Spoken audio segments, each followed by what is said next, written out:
tire. Bagnaia is going through the final corner, and here's come BSG just building and building momentum, building speed. When he feels like it's your turn, a moment to try and have a look on the inside bar of Bagnaia. The most obvious opportunity to overtake is there into San Donato. But Bagnaia gets the opportunity in the final corner very well, and even in this slipstream, this Aprilia didn't exact gobble up the Ducati, didn't it? And down the main straight, still absolutely nothing wrong with that dismal CBCGB in a straight lane. So Marco Bezzecchi behind him. Pecco Bagnaia has been a picture perfect so far in this Grand Prix, and to Arrabbiata at 1, and we go. We're on board with the BSG then, just over 150 old kilometers an hour through that turn 8, rising up now through 9. We're going to go down the hill once again to Scarpia. This is where we lost Bastianini on the previous lap out of the top 10. Martin again was fractured quicker at the last lap, and put the flag out now. BSG will extend that advantage by a virtual 4 point, of course, and an extra 5 point up for Grab if he can. He's a very good friend, Pecco Bagnaia, for the lead. He's still a long way to go in this Grand Prix. 11 laps to go, and they'll soon be down to the last 10. And this has been a bit of a game of a strategy, isn't it? So far, Marco Bezzecchi just been a counter. Ooh. He's going to go to the inside line here, and they go side by side. Bears versus Bagnaia. This is the moment, and then with the 10 to go, where's the Marco Bezzecchi has decided this is his moment. So Marco Bezzecchi then back at the front here in Mugello. And what have you got, Bagnaia? And he wasn't prepared to wait any longer. Time to make the move with 10 laps to go. And Bagnaia now with a big question in front of him. Of course, with Marco Bezzecchi taking the lead. Martin, of course, still in action. So he'll try absolutely everything, and but has he got an answer? And well, look at this, already best straight away from him in the blink of an eye, and in the space of what 5 or 6 corner, Bezzecchi has already gone almost 3/10 of a second, and he's now almost half a second clearer of Bagnaia. He just run to go that line through the middle of the corner as Acosta still cannot. Jangan berkedip. Tatap silet ini, lihat bagaimana ia larut, inilah kekuatan asam lambung. Dan itu ada di perutmu sekarang. Marc Marquez hanging on to 4th place with a right, and yeah, even with a recently repaired shoulder, even at maybe 17% of her physical condition, Marc Marquez is saying to Pedro Acosta, you're going to have to try a lot harder than that to move me aside, even for 4th place. Or I set it up through Bayandetti 1 and 2, but you just knew, didn't you, that firing it straight away underneath him and through the final corner goes Marc Marquez, and some fight this between 93 and 37 at the front. Marco Bezzecchi with 1 minute 46.2 right at the moment, and when Bagnaia slipped into the 47 and out nowhere in 1 lap, Bezzecchi took a second off out of Bagnaia.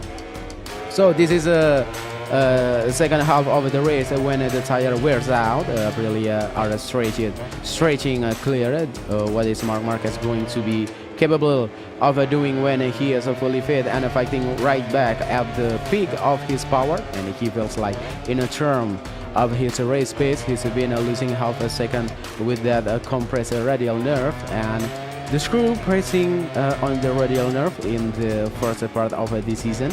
That all have been corrected and erected by, but trust us, he is not anywhere near 100% his physical best at the moment. So that red Ducati has wide as Bologna motorways right now, isn't it? And he's tried just about anywhere, everywhere, hasn't he? Pedro Acosta, he's tried it into Scarpia, he's tried it into San Donato, and he's tried it into Buccini as well, and every time He's made the move. Mark Marquez has a whistle past him almost immediately. Alright, Pecco Bagnaia started this lap, well, 4/10 of a second clear, and once again Acosta on the inside of Mark Marquez. He's running him out wide as well. This time around he's just going to make sure that you're going to stay on the outside. 1-2 here, and their play at the Bagnaia. He's really trying to throw it out on the brakes. He knows this is coming.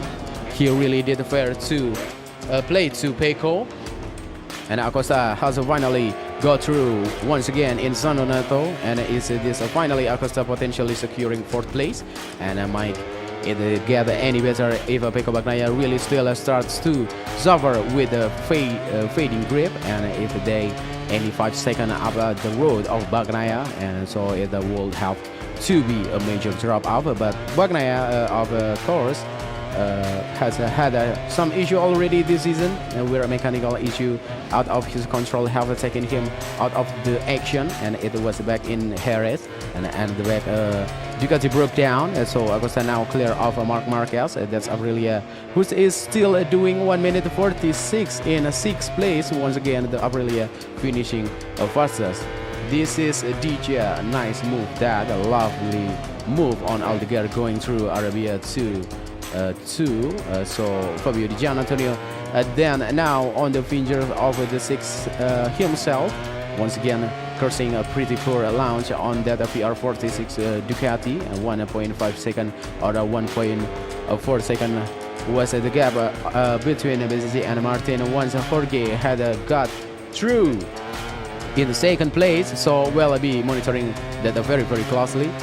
And it's down to just 4 seconds already, and we're 3 seconds of the way through. Still another 7 laps to go as they cross the line now. So if Bagnaia already barbecue his gyre, he's in for a world of trouble in the later stage. He crossed like 40-18 for Pecco Bagnaia, and he won all it, and didn't he? And lean on Acosta. Acosta leans back, and back battle. This has been between the two Spaniards. This is just a super to watch. Marco Bezzecchi then is 1.5 second clear of Jorge Martin, and Bagnaia roll the dice and catch it all red, didn't he? And it hasn't come up at trumps, and unfortunately for him, I mean, yeah, the 48 now. I mean, he was 1.2 seconds slower than Martin on that 16 laps.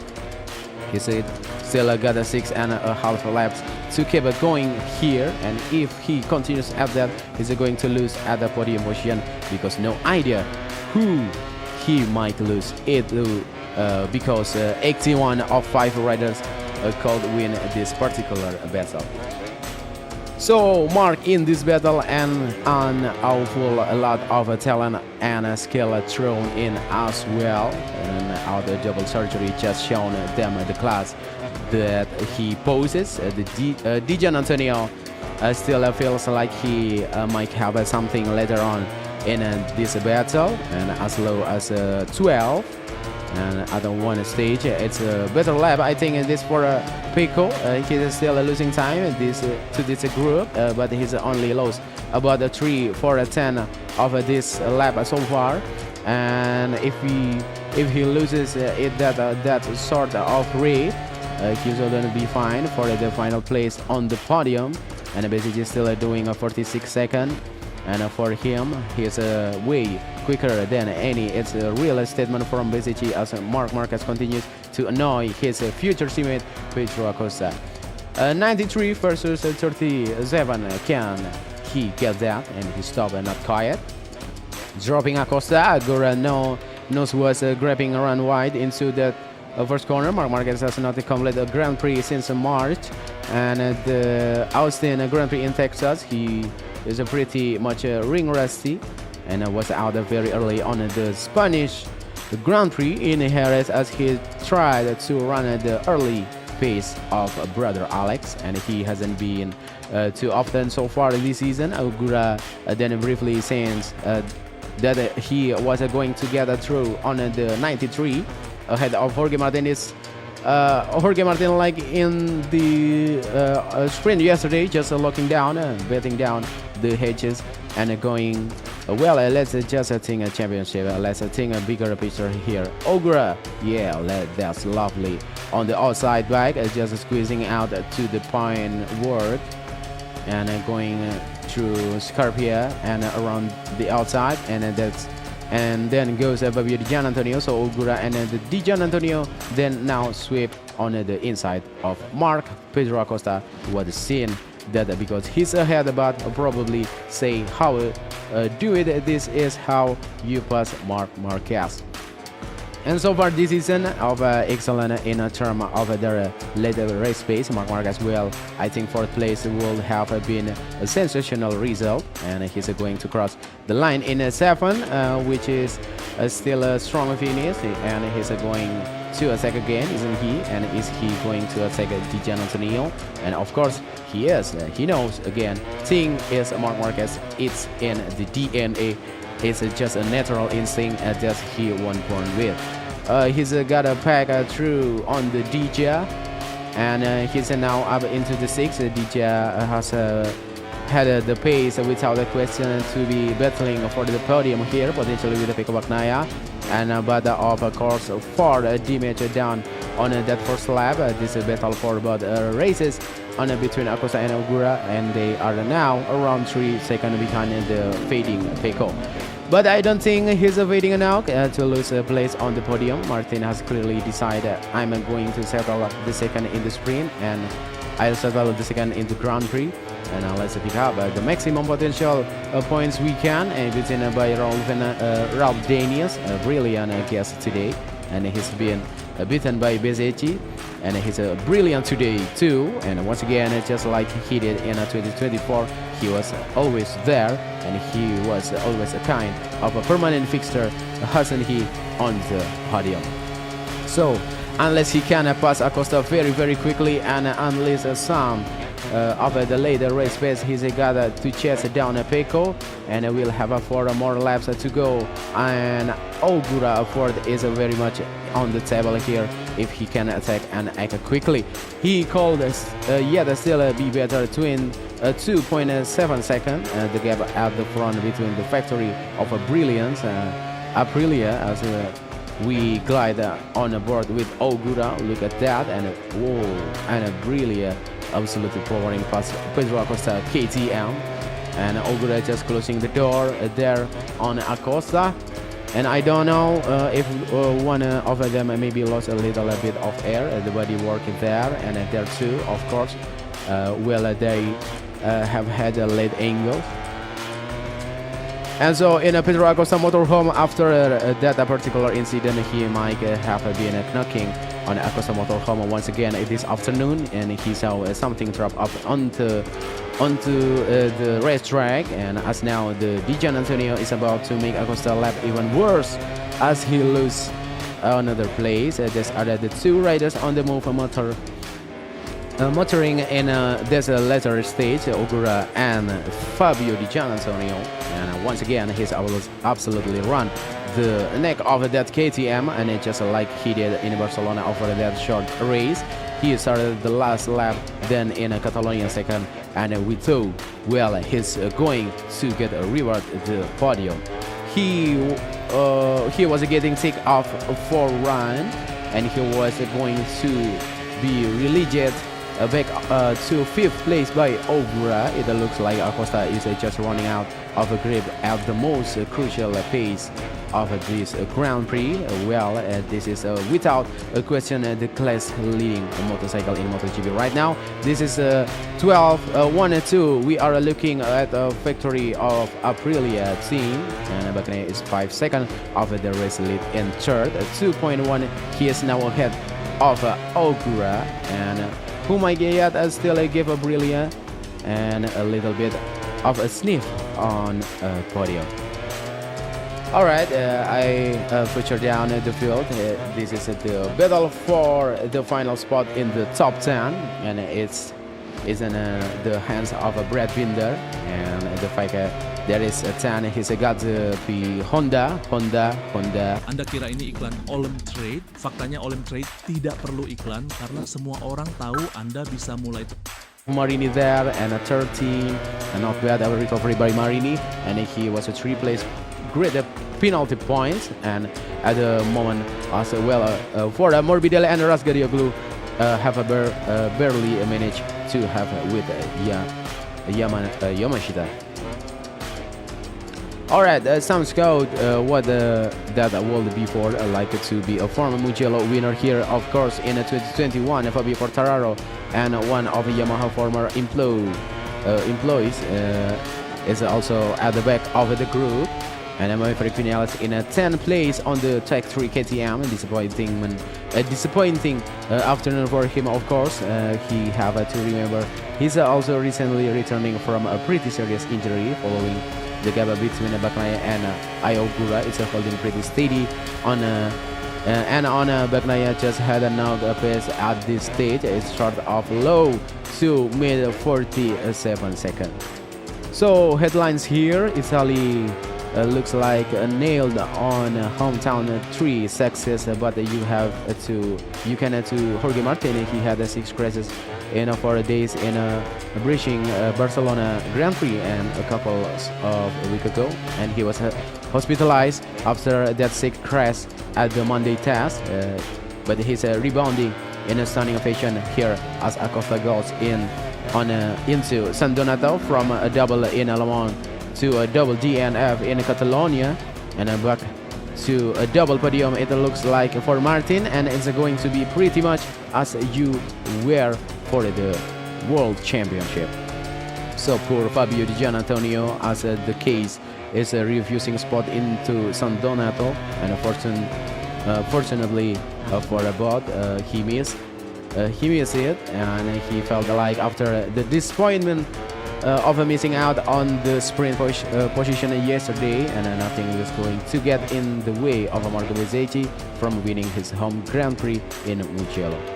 So in front of his home crowd to rise the roof here in Mugello, 15 years since the Grand Prix, the first Grand Prix took place here. Of course, so many of the previous Motogp battles were won by Italian icon Valentino Rossi, but they have got this new superstar to roar on from the grandstand. Raul Fernandez easing on the inside of Ogura, going through Quarantino and Aldeguer, sorry, and this is has been some fight back, to be fair to Raul Fernandez, 18 or 19 at the end of that disaster first lap, and 1 second back to 0.9 now between Bagnaia and Aldeguer.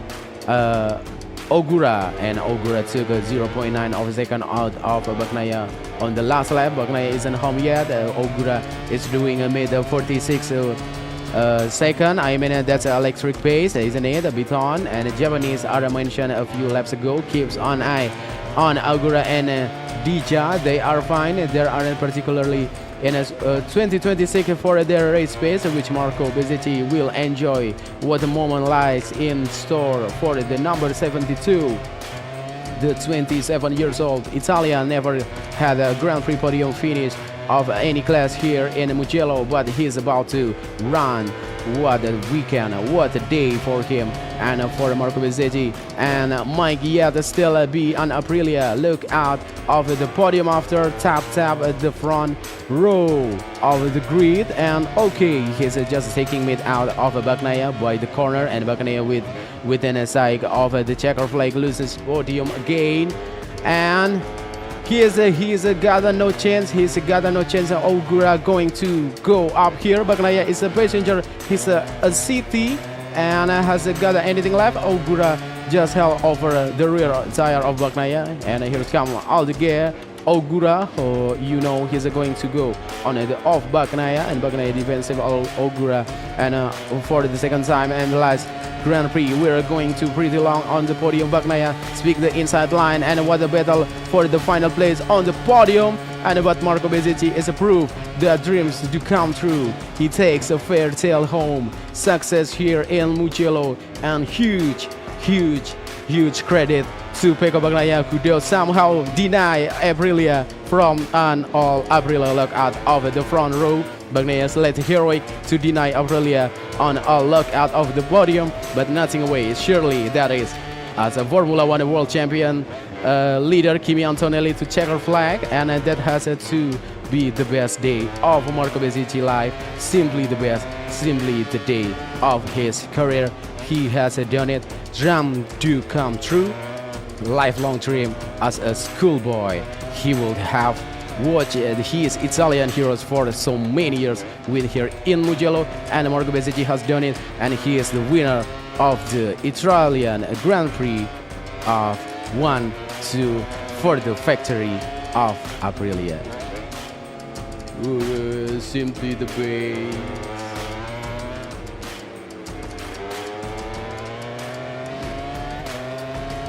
Marco Bezzecchi, la la la la la la, Marco Bezzecchi. Alright, another Grand Prix day, and surely the greatest day of a Bezzecchi MotoGP career so far, and with a more performance like that, the best is still to come. He told himself on top of the tank. Bricciada first win at this circuit. Marco Bezzecchi first win, first podium at this circuit. And what a season for Marco Bezzecchi is happening right now. And this is fourth win of the campaign, fourth win in the opening and the seventh round of the season. Brilliant by Bez. And yes, that's it. The Grand Prix of Italian 2026 on the calendar, seventh round for the Motogp 2026. So yeah, we've got some live stream again in this weeks, and see you next on the MotoGP of Sachsenring in German. So thank you for watching. I'm Richie Game. Thank you for all, and don't forget to like and subscribe.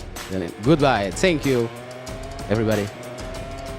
We switch to the checker flag at the end of this 24 laps contest for Kimi Antonelli, and also as Marco Bezzecchi, then for the 11th time in his MotoGP career, will slot charging through to narrowing this out on the podium. Some lucky fan has got some Marco Bezzecchi's gloves and a special memento from Mugello 2026. He's going to enjoy this, isn't he? This is the slowest that Marco Bezzecchi has ever done in Mugello, and quite rightly so. Because since he was a schoolboy, since he first had aspirations and dreams of being a Grand Prix motorcycle racer, this was the race any rider in their home country wants to win their home round. But this, as mentioned, is the spiritual home of Grand Prix racing in Italy, home of the Italian Grand Prix for enjoy.